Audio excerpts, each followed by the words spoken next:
ఊరుకో స్వర్ణ, ఎందుకలా ఏడుస్తున్నావు? అదృష్టం బాగుండి పెద్ద గండం నుంచి బయటపడ్డావు. వద్దన్నావు కానీ సమయానికి సాకేత్ రఘురాం రాబట్టే కదా క్షేమంగా ఉన్నావు. నువ్వు వద్దన్నా, నన్ను కాదనుకున్నా ప్రమాదంలో ఉన్నావనగానే ఎందుకొచ్చారు? మన అనే ఫీలింగ్ ఉండబట్టే కదా.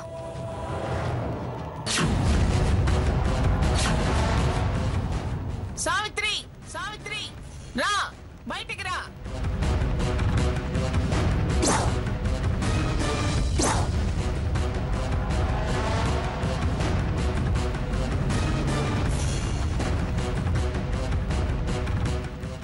ఏది ఏది నీ కూతురు స్వర్ణ?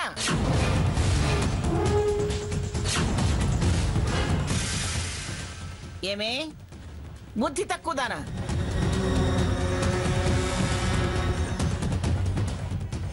ఎక్కడికి వెళదాం అనుకున్నావే?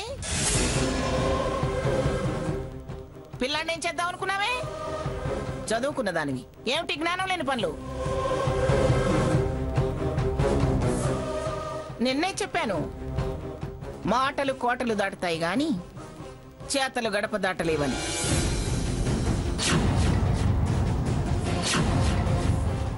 ఇప్పుడేమైంది? ప్రాణాలను చెత్తు పట్టుకొని ఎవరు నా వాళ్ళు, ఎవరు రక్షించే వాళ్ళని వెతుక్కోవలసి వచ్చింది.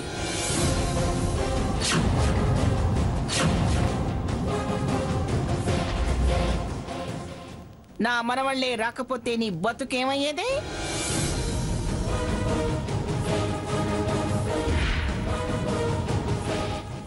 ఏం సావిత్రి, అదా పిల్లాన్ని ఎత్తుకుని ఒంటరిగా గడప దాటి వెళ్లేదాకా నువ్వేం చేస్తున్నావు? ఇదేనా దాని మీద నువ్వు చూపించే శ్రద్ధ, ప్రేమ?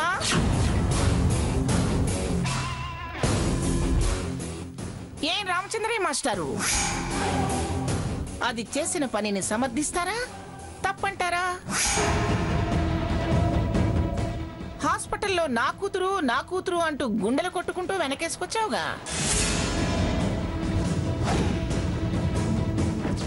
అదలా వెళ్ళిపోతుంటే నువ్వేం చేసావయ్యా? మరి వెనకాల వెళ్ళలేదే?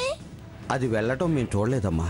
ప్రేమలున్నవాళ్ళం, పేగుబంధాలున్నవాళ్ళం కళ్ళల్లో పెట్టుకుని చూసుకుంటానన్నావు కదయ్యా. చూడకపోవడం ఏమిటి రామచంద్రయ్య?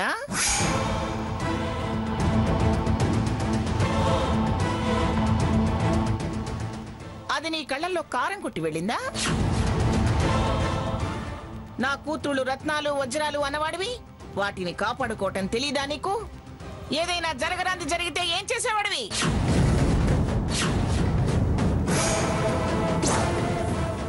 ఏ రామచంద్రయ్య, ఏమిటి ఏం మాట్లాడరే? నా బిడ్డలు కొడుకుల్లా భుజాలు దాటి ఎదిగారని భుజాలు కొట్టుకోవడం కాదు, బాధ్యతగా ఉండాలి. లేకపోతే ఇలాగే నీళ్లు నములుతూ నేల చూపులు చూస్తూ నిలబడాల్సి వస్తుంది. వింటున్నావా మహాతల్లి? తమరి దయ వల్ల మేము ఎన్నెన్ని మాటలు పడాల్సి వస్తుందో. దాన్నంటావేమిటి? అదలా చేయడానికి కారణం మీ పెంపకం.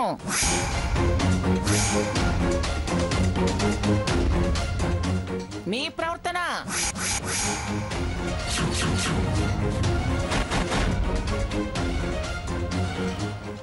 అది మొదటిసారి తిరగబడ్డప్పుడే గోబ గుయ్యమనిపించినట్టయితే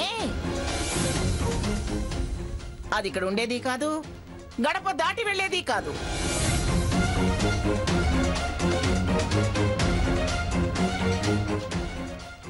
మీరు దాన్ని సమర్థించకుండా ఉంటే అదింత సాహసం చేసేదే కాదు.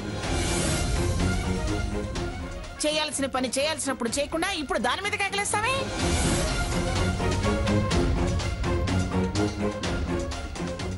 ఆవులు చేలో మేస్తే దూడలు గట్టున మేస్తాయా?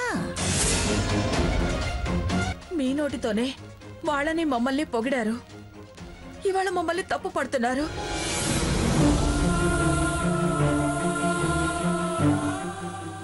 దాని నిర్ణయానికి మేమా బాధ్యులం పిన్ని గారు.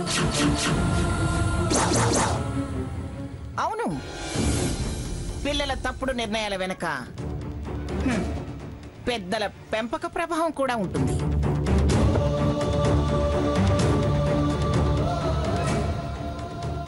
బాచులమా పిన్ని గారు అని తెలివిగా అడుగుతున్నావే. జరిగిందేదో జరిగిపోయింది, వదిలేయండి అమ్మమ్మ గారు. అవును నానమ్మ, తను అసలే బాధపడుతుంది. స్వర్ణ, ఇంకెప్పుడు ఇలాంటి తప్పుడు నిర్ణయాలు తీసుకోకు.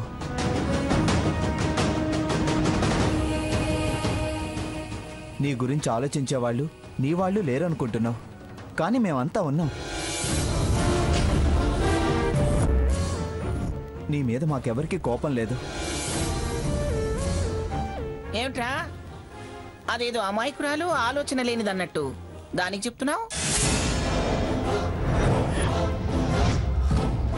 జరిగింది మామూలు విషయం అయినట్టు వదిలేయండి అంటున్నావేమిటి సీత?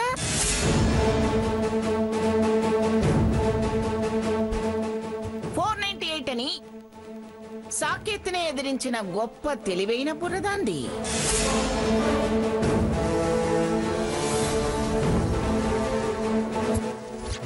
నా చక్రాల కుర్చీ మీద చెయ్యేసి వెళ్ళవతలక నెట్టేసిన ధైర్యవంతురాలు.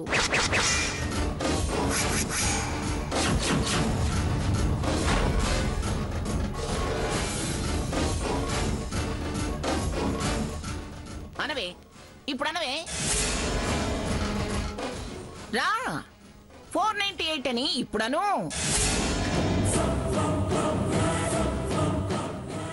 పిల్లాడి మీద వాడికి హక్కు లేదని ఇప్పుడు అనవే.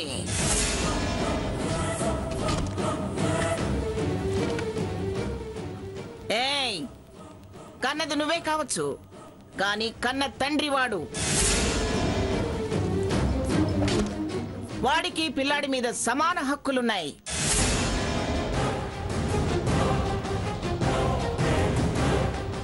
ఏ జడ్జి తల్లిని బిడ్డని వేరు చేయరు మంగా అని మా జడ్జి గారు దీర్ఘాలు తీశారు. ఇలా పిల్లల్ని ఎత్తుకెళ్లే తల్లులున్నప్పుడు తండ్రి సమక్షంలో పెరగాలని చెప్పరా బుద్ధున్న వాళ్ళు?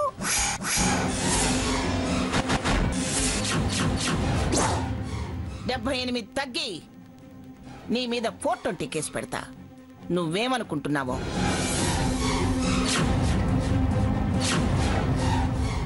$88 వెతికి నీ నిరుకున పెడతా. జాగ్రత్త.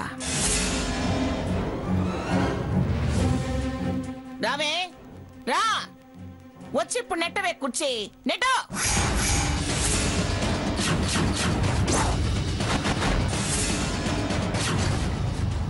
అవునే, అంత ధైర్యంగా నన్ను వాణ్ణి పో అన్నదానివి. ఆ రౌడీల్ని పోనకపోయావా? వాళ్ళతో పోట్లాడలేకపోయావా? అక్కకి బావలకి ఫోన్లు ఎందుకు చేశావే?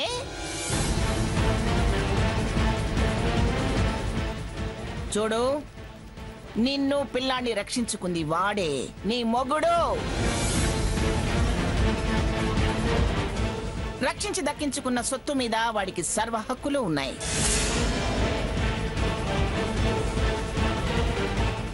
ఏంటమ్మా ఆలోచిస్తున్నావు? నీలా మనుషుల్ని వదిలేసుకునే వాళ్ళం కాదే మేము. నువ్వు చిన్నపిల్లవే, పిచ్చిదానా. నీలా ఆవేశాలు కొనసాగిస్తూ ఉండనే నేను ఆలోచిస్తాను.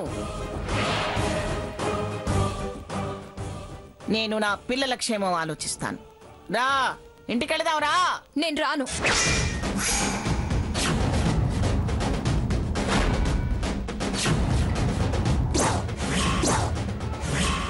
ఏంటే ఏంటే ఇంకా మొండి కూతలు? అమ్మా, స్వర్ణ, మేం బతకడం నీకు ఇష్టం లేదమ్మా?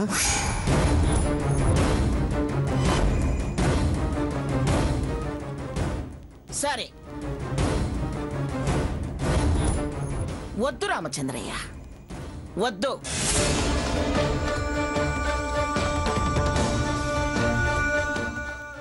కొట్టి బెదిరించి కాపురాలు చేయించలేము. అది రానంటుందిగా, వదిలే. నేను ఇక అరిచి పంచాయతీ పెట్టదలుచుకోలేదు.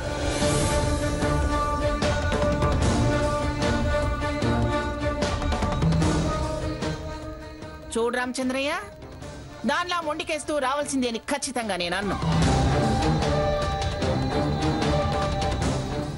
నువ్వు నా మునిమనవడి బాధ్యత తీసుకుంటానని హామీ ఇవ్వు. వాడి భవిష్యత్తు తీర్చిదిద్దుతానని నాకు గ్యారంటీ రాసివ్వు.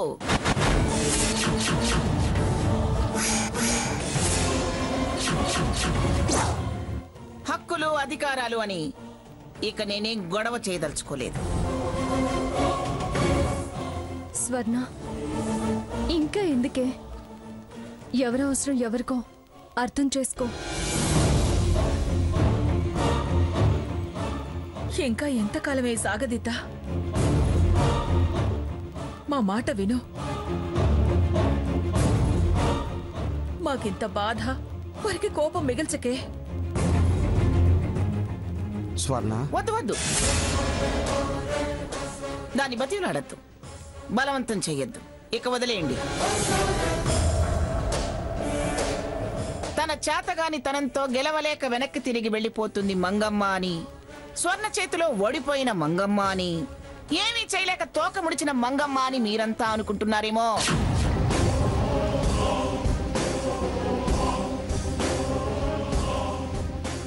చివరిసారిగా చెప్తున్నాను,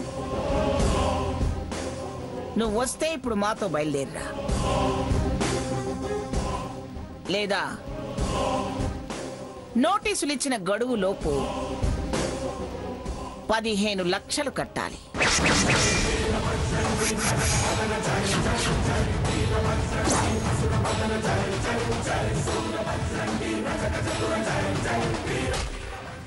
ఇల్లు ఖాళీ చేసి తట్టాబుట్ట సర్దుకుని వెళ్ళిపోవాలి.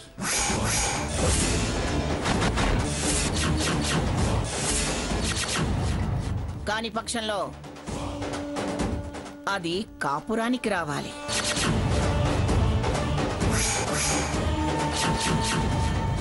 ఈ రెండే ఆప్షన్స్.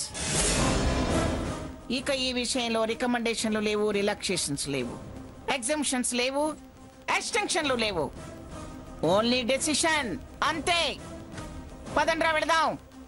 నానమ్మా, ఏమిట్రా, దాని కాళ్ళ దగ్గర బోర్ల పడమంటావా? చెప్పాల్సింది చెప్పాను, ఆ తర్వాత వాళ్ళిష్టం. ఇదిగో రామచంద్రయ్య, శభాష్ స్వర్ణ, ఆ మంగమ్మ పొగరనిచ్చావు.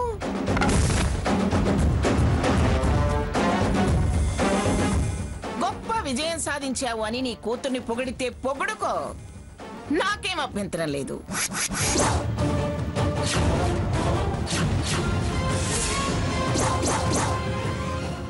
ఒకళ్ళకి తోడుగా ఇద్దరున్నారుగా, ఇద్దరి చేత కాళ్ళు నొక్కించుకుంటూ హాయిగా పడుకో.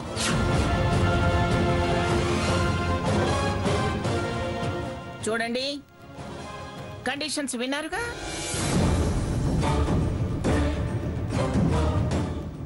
ఎవరు ఈ విషయంలో నాకు తెలియకుండా ఆర్థిక సహాయం చేయాలని చూసినా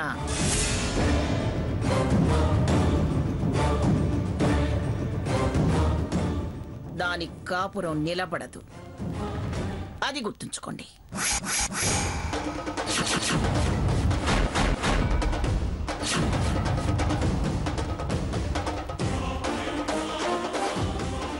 అమ్మ గ్రాని, చాలా పెద్ద ఎత్తే వేశావు. అందుకేనా ఇంత ప్రశాంతంగా ఉన్నావు. వాళ్ళు డబ్బు కట్టలేకన్నా కాపురానికి పంపాలి. కట్టగలిగినా కాపురం ముఖ్యం అనుకుంటారు కాబట్టి కాపురానికి పంపాలి. శభాష్ గ్రాని. పదండ్రా. సావిత్రి, మళ్ళీ మళ్ళీ నేను రావటాలు ఉండవు, గుర్తుంచుకో. పదండ్రా ఇక.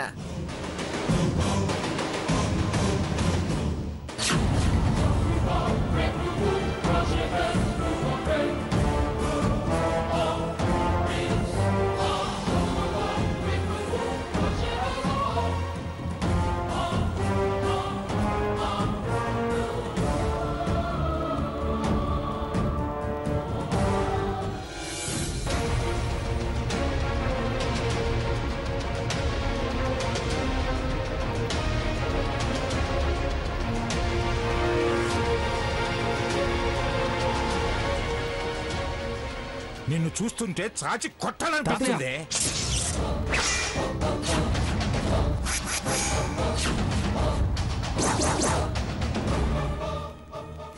ఆగేరే, కొట్టండి.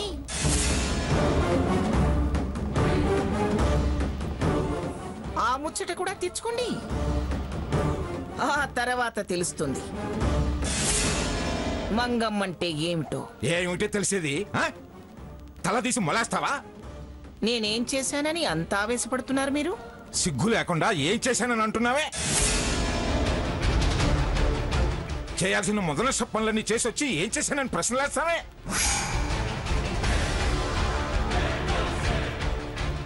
కాపురాలు కూల్ చేసే పని చేసి వచ్చి నన్ను క్రాస్ ఎగ్జామినేషన్ చేస్తావా?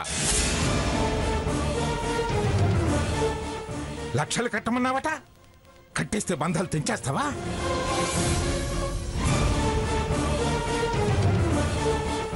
పెళ్ళాలు లేని మనవాళ్ళని చేస్తావా? మళ్ళీ పెళ్ళిళ్ళు చేస్తావా?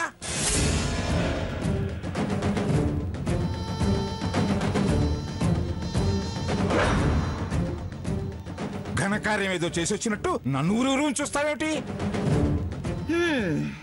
మీ బుర్ర అంతవరకే ఆలోచించగలుగుతుంది. అందుకే మున్సిపల్ జడ్జిగానే మిగిలిపోయారు.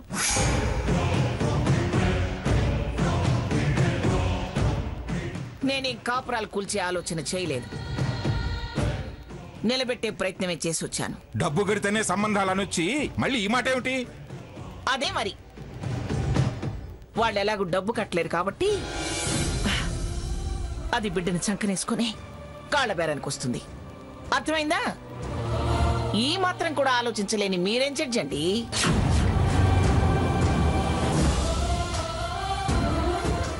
కరెక్ట్గా నువ్వు ఈ ఆలోచనతోనే ఆ కండిషన్ పెట్టావని నేను అనుకున్నాను గ్రాని.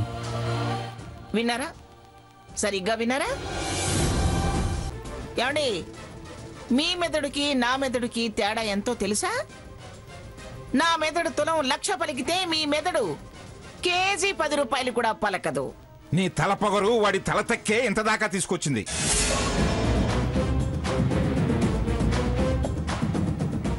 పిల్లా పాపలతో కళకళలాడాల్సిన ఇల్లు కళ తప్పి కన్నీళ్లు పెట్టుకుని ఎవరి దారిన వాళ్ళు బతికేలా చేస్తుంది. దానికి తల పొగరెక్కి పిచ్చి వేషాలు ఇస్తుంటే నాది తల పొగరు, వాడికి తల తిక్క అంటారే? ఏంటి, వీడు వేసిన వెధ వేషాలు తలతక్క చేష్టలు మర్చిపోయావా?